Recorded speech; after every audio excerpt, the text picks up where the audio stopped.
Hello, ഇന്നത്തെ നമ്മുടെ video നിങ്ങൾ തംബ്നെയിലിൽ കണ്ടതുപോലെ തന്നെ എങ്ങനെയാണ് ഞാൻ കൺസിസ്റ്റന്റ് ആയിട്ട് പഠിക്കുന്നത്. എന്നോട് കുറേ പേര് ചോദിക്കാറുണ്ട്, വീഡിയോസൊക്കെ ഇടുമ്പോൾ അതിൻ്റെ അടിയിൽ കമൻ്റ് ആയിട്ട് ഇടാറുണ്ട്, എത്രയായി PSC പഠിച്ചു തുടങ്ങിയിട്ട് എന്നുകൊണ്ട് ചോദിക്കാറുണ്ട്. ഞാൻ PSC പഠിക്കാൻ തുടങ്ങിയിട്ട് 2 വർഷമായിട്ടോ. 2024 ഞാൻ ഈ ഒരു ജേർണി സ്റ്റാർട്ട് ചെയ്തിട്ടുള്ളത്.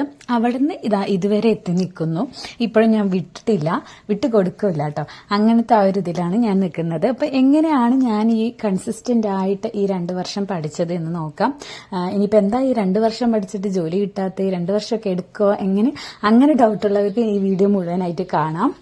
എന്തുകൊണ്ട് ഇത്രയും സമയം എടുത്തു എനിക്ക് എന്ന് ചോദിക്കുന്നവരോട് പറയാനുള്ളത്, സത്യം പറഞ്ഞാൽ ഞാൻ ആഗ്രഹിച്ച രീതിയിൽ എനിക്ക് പഠിക്കാൻ പറ്റിയിട്ട് ഇപ്പോൾ ഒരു വർഷം ആവുന്നതേ ഉള്ളൂ കേട്ടോ. എന്നാലും കംപ്ലീറ്റ്ലി ഞാൻ ആഗ്രഹിച്ച രീതിയിലല്ല, എങ്കിലും ഏകദേശം 70-80% എനിക്ക് ഞാൻ പഠിക്കണമെന്ന് തോന്നുന്ന വിധത്തിൽ പഠിക്കാൻ പറ്റിയിട്ട് കുറച്ചായിട്ടേ ഉള്ളൂ. അതുകൊണ്ടാണ് എൻ്റെ ഈ ജേണി 2024 സ്റ്റാർട്ട് ചെയ്തെങ്കിലും അന്ന് എൻ്റെ മോള് സ്കൂളിലൊന്നും പോണില്ല, എൻ്റെ കൂടെ തന്നെ ഉണ്ട് കേട്ടോ. 3 വയസ്സ് എന്തോ ആയിരുന്നു. പക്ഷെ അതിന് മുമ്പേ ഞാൻ ട്രൈ ചെയ്തിട്ടുണ്ട് പഠിക്കാൻ, പക്ഷെ ഒരു കൺസിസ്റ്റൻസി ഉണ്ടായിരുന്നില്ല. ഒരു 3-4 ദിവസം ബുക്ക് എടുത്ത് നോക്കും, പിന്നെ അവിടെ ഇടും. പിന്നെ ഏതെങ്കിലും ഒരു എക്സാം വരുമ്പോൾ ഇതേപോലെ ഒരു 10 ദിവസം മുമ്പ് ഹോൾ ടിക്കറ്റ് വരുമ്പോൾ ഒന്ന് എടുത്ത് നോക്കും, അത്രയേ ഉള്ളൂ കേട്ടോ. സീരിയസ് ആയി എടുത്തിട്ടുണ്ടായിരുന്നില്ല. 2024 ശേഷമാണ് എനിക്ക് ക്ലാസ്സിന് പോയി തുടങ്ങാം, അല്ലാതെ ഇനി വീട്ടിലിരുന്ന് കഴിഞ്ഞാൽ പഠിക്കില്ല എന്ന് തോന്നിയിട്ട് ഞാൻ ക്ലാസ്സിന് പോയി തുടങ്ങുന്നത്. അപ്പോൾ 2024 ഒരു വർഷം ഞാനും ക്ലാസ്സിന് പോയിട്ടുണ്ട് കേട്ടോ. 2024 തുടങ്ങിയിട്ട് 24 എനിക്ക് തോന്നുന്നു ഒരു ജനുവരിയൊക്കെ തൊട്ടിട്ട് പിന്നെ ഒരു 25 ജനുവരി വരെയൊക്കെ പോയിട്ടുണ്ട്. അങ്ങനെ ആ ഒരു ക്ലാസ്സിന് പോയിട്ടാണ് എനിക്ക് ബേസ് സെറ്റായി കിട്ടിയത് കേട്ടോ PSCയുടെ. അതുവരെ എനിക്കൊരു ബേസ് ഒന്നും ഉണ്ടായിരുന്നില്ല, പഠനം എവിടെ എത്തിയിട്ടുണ്ടായിരുന്നില്ല. പിന്നെ ആ ക്ലാസ്സിന് പോയി കഴിഞ്ഞ ശേഷമാണ് എൻ്റെ മനസ്സിൽ പഠിച്ചു തുടങ്ങണം, എന്തായാലും പഠിച്ച് ജോലി നേടണം എന്നുള്ള അതിയായ ആഗ്രഹം വന്നു തുടങ്ങിയിട്ടുണ്ടായിരുന്നത്. പക്ഷെ അപ്പോൾ എനിക്ക് ഞാൻ വിചാരിച്ച പോലെ പഠിക്കാനൊന്നും പറ്റിയിട്ടുണ്ടായിരുന്നില്ല. കാര്യം എന്താണെന്ന് വെച്ച് കഴിഞ്ഞാൽ കുട്ടികളുണ്ട്, വീട്ടിലവരുണ്ട്, അതേപോലെ നമുക്ക് ക്ലാസ് ആഴ്ചയിൽ 3 ദിവസമാണെങ്കിലും കുട്ടിയുണ്ട് കൂടെ. അപ്പോൾ അവളുടെ കാര്യങ്ങളൊക്കെ നോക്കണമായിരുന്നു.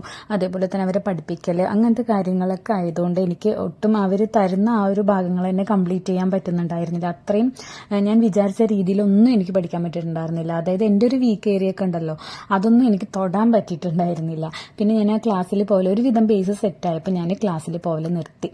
അതിനുശേഷം ട്ടോ ഞാൻ എൻ്റെ വീക്ക് ഏരിയാസ് പഠിക്കാൻ തുടങ്ങിയത്. അപ്പോഴാണ് എനിക്ക് എൻ്റെ മാർക്ക് ഇംപ്രൂവ് ആയി വരാൻ തുടങ്ങിയത്. അങ്ങനെയാണ് ഞാൻ ആദ്യമായിട്ട് ഒരു ലിസ്റ്റിൽ വന്നിട്ടുള്ളതും ASMന്റെ സപ്ലൈ ലിസ്റ്റിലാണ് വന്നിട്ടുള്ളത്. അപ്പോൾ എന്തായാലും ഞാൻ കഠിനമായി പരിശ്രമിക്കുന്നതിന് എൻ്റെ ആ ഒരു അധ്വാനത്തിന് ഫലം കണ്ടു തുടങ്ങിയെന്ന് എനിക്ക് തോന്നി തുടങ്ങിയത് ആ ഒരു സപ്ലൈ ലിസ്റ്റിൽ വന്നതോടുകൂടി കേട്ടോ. എന്തായാലും ഒരു സപ്ലൈ ലിസ്റ്റിലെങ്കിലും വന്നല്ലോ, പിന്നെ എന്തായാലും ഞാൻ നന്നായി പരിശ്രമിച്ചാൽ എനിക്ക് മെയിൻ ലിസ്റ്റിൽ എത്താൻ പറ്റും എന്ന കോൺഫിഡൻസ് എനിക്ക് കിട്ടിയിട്ടുണ്ടായിരുന്നത് അപ്പോഴാണ് കേട്ടോ. അതായത് ഈ ലിസ്റ്റ് വന്നിട്ട് ഇപ്പോൾ കുറച്ച് മാസങ്ങളേ ആയിട്ടുള്ളൂ. അപ്പോൾ എനിക്ക് ഇനി വരുന്ന എക്സാമുകളെല്ലാം ക്രാക്ക് ചെയ്യാൻ പറ്റുമെന്നുള്ള വിശ്വാസമുണ്ട്. അതിനു വേണ്ടിയിട്ടുള്ള ശ്രമത്തിലാണ്, നിങ്ങളെപ്പോലെ തന്നെ ഞാനും അതിനു വേണ്ടിയിട്ടുള്ള ശ്രമത്തിലാണ്. അപ്പോൾ നമ്മുടെ ടോപ്പിക് എന്ന് വെച്ച് കഴിഞ്ഞാൽ എങ്ങനെയാണ് കൺസിസ്റ്റന്റ് ആയിട്ട് ഈ ഇത്രയും വർഷം ഞാൻ പഠിച്ചു പോകുന്നതെന്ന്. അതായത് ഈ ഒരു 2 വർഷം എങ്ങനെയാണ് പഠിച്ചത്. എൻ്റെ പഠിത്തം ഞാൻ ഒട്ടും വിട്ടിട്ടില്ല, അങ്ങനെ പറയാൻ പറ്റില്ല കേട്ടോ. നമുക്ക് അസുഖം വരുമ്പോഴൊക്കെ ചെറിയ ബ്രേക്ക് ഒക്കെ ഉണ്ടാവും ഇടയ്ക്ക്, എന്നാലും തിരിച്ചു വരും. അതായത് ഒരു ദിവസം ഒരു ക്വസ്റ്റ്യനെങ്കിലും നോക്കേണ്ടി വരും നമ്മൾ. കാരണം അത്രയും നമ്മൾ അതിയായ ആഗ്രഹം ഉണ്ടെങ്കിൽ നമ്മൾ എന്തായാലും ഒരു ദിവസം ഒരു ചെറിയ പോർഷനെങ്കിലും നോക്കും, എത്ര വയ്യെങ്കിലും. എന്താ വെച്ചാൽ തീരെ വയ്യാതെ കിടക്കുമ്പോഴല്ല, എങ്കിലും ഒരു പനിയൊക്കെ ആണെങ്കിലും നമ്മൾ ക്ലാസ് ഓൺ ചെയ്ത് കേൾക്കാൻ ശ്രമിക്കും. പിന്നെ തീരെ നമുക്ക് കേൾക്കുമ്പോൾ ഒന്നും അത്ര വയ്യാന്ന് തോന്നുമ്പോൾ നമ്മൾ നിർത്തിയിട്ട് പോകും. അതിനർത്ഥം നമുക്ക് നന്നായിട്ട് ആഗ്രഹമുണ്ട് പഠിക്കാൻ എന്നുള്ളത് തന്നെയാണ്.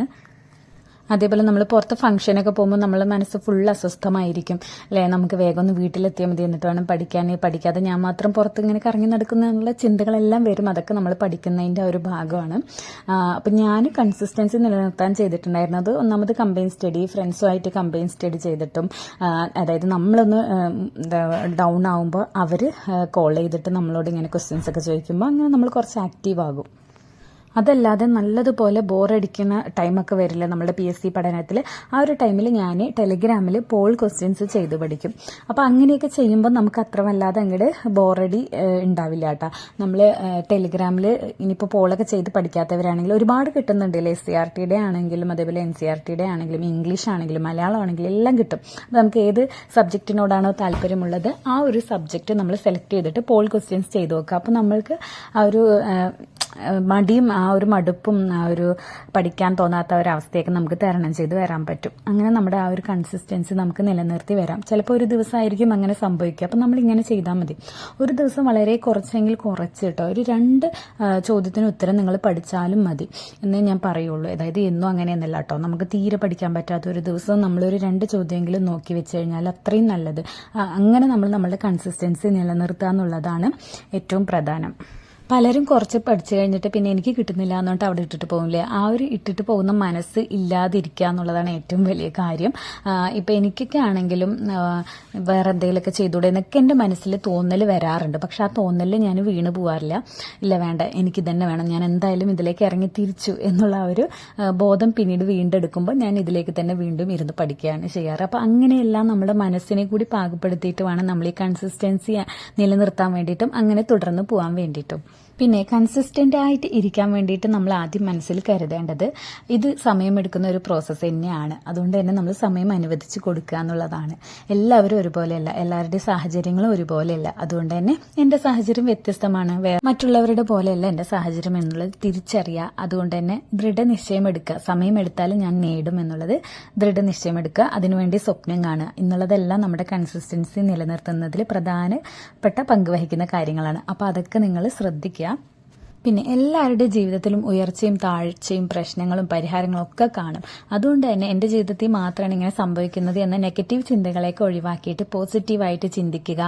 നിങ്ങൾക്കും ഉറപ്പായിട്ടും കിട്ടും. സമയമെടുക്കുമായിരിക്കും, പക്ഷെ കിട്ടും എന്നുള്ള ആ ഒരു യാഥാർത്ഥ്യം തിരിച്ചറിയുക. ആ ഒരു തുടർച്ച നിങ്ങൾ നിലനിർത്തുക. നിങ്ങളുടെ പഠനത്തിൻ്റെ തുടർച്ച നിങ്ങൾ നിർത്തിക്കൊണ്ടുപോയാൽ ഉറപ്പായിട്ട് നിങ്ങൾക്ക് നല്ലൊരു ജോലി തന്നെ ലഭിക്കും. എല്ലാവർക്കും അത്തരത്തിൽ നല്ലൊരു ജോലി തന്നെ ലഭിക്കട്ടെ എന്ന് ഞാൻ പ്രാർത്ഥിക്കുന്നു. വീണ്ടും അടുത്ത വീഡിയോയിൽ കാണാം. അതുവരെയ്ക്കും ബൈ.